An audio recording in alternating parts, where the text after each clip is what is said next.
It's another Q&A edition of Optimal Health Daily, episode 65.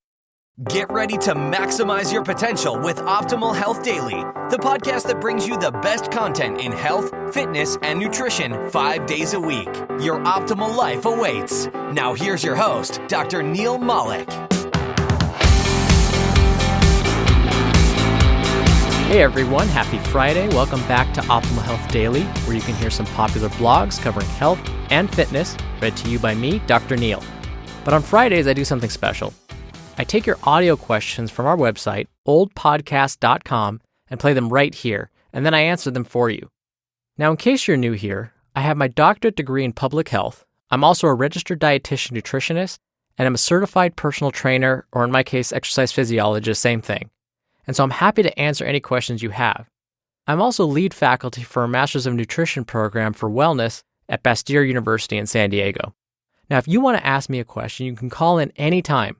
The number is 61 I love OHD, where OHD stands for Optimal Health Daily. Or you can send a voice message in at oldpodcast.com. It's great because it's really easy and you can do as many takes as you like. Also, we're doing special raffles for people that submit a question. You'll have a really good chance of winning books and lots more. So again, just come by oldpodcast.com to send in your question or call 61 I love OHD. Before we get to today's question, here is our inspiring quote. As we express our gratitude, we must never forget that the highest appreciation is not to utter words, but to live by them. John F. Kennedy. Hi, my question is about kombucha.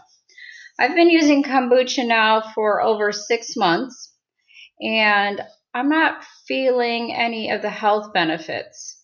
And I just wanted to know, from your professional opinion, is kombucha worth the time and effort it takes to make it, or is it just some sort of hippie drink that makes you want to feel like you are getting health benefits? Thank you. Hi, Maureen. Thank you for your question. If we wind the clocks back 5 years, it was likely no one had ever heard of kombucha. But now it seems like everyone is talking about it. While debated still, kombucha has supposedly been around and in use for hundreds of thousands of years and has been used to cure various ailments. Now, sometimes you might hear kombucha called Manchurian mushroom, but this term has fallen out of favor. In fact, to me, Manchurian mushroom kind of sounds like an illicit drug, so I'm glad they're not using this as often. But more importantly, calling it a mushroom is inaccurate because it's actually not a mushroom. It's really a gelatin-like substance that's a mixture of bacteria and fungi. Today, kombucha is often added to black tea and then allowed to sit or ferment for about a week. The hope with this process is that these presumably good bacteria and fungi disperse into the liquid, and then by drinking that liquid, it'll help improve your health. In fact, the word kombucha translates to tea made from seaweed.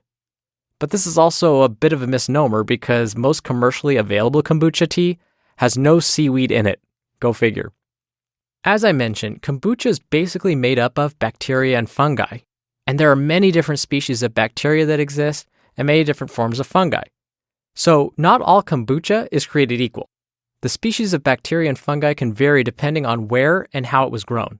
And unfortunately, some species of bacteria and fungi found in kombucha can be harmful to us, so we need to be careful. Now, what has kombucha tea been used for? A number of claims have been made about its medicinal qualities, everything from weight management to even curing cancer. Unfortunately, when we really get down to it, we find that kombucha tea may not be effective for improving or preventing any health condition or disease. You may hear of people regularly consuming kombucha tea and feeling better as a result, but at this time we simply don't have the research to support its use. In fact, most of the research on the health benefits of kombucha were performed in Russia in the early 20th century. Nowadays, if something about kombucha does get reported, it's because someone had an adverse or negative reaction to it. Now, while it's considered non-toxic, the problem with kombucha we usually see is that depending on how and where it was grown and fermented, other unsafe microorganisms can grow and pose risks. Some of the reported side effects of consuming kombucha tea are nausea, lightheadedness, throat tightness, jaundice, which is a yellowing of the skin and the eyes, and maybe a sign that something's harming the liver, shortness of breath, and even unconsciousness. At this time, most healthcare professionals would discourage folks from making their own kombucha tea at home. While it can be assumed that commercially prepared kombucha is safer, it's not a guarantee. And since we simply don't have enough research to know for sure, we don't know how much of this stuff you should be consuming. So, to answer your question, Maureen, I would say if you want to stop spending your precious time and hard-earned money on making kombucha tea, I wouldn't fault you for it. Thank you again so much for your question. Maureen, you're going to be entered into a very small raffle every month to win a free book from us. And if you want to be on this show and have a really good chance to win free books, come by oldpodcast.com to submit your question or call 61 I love OHD.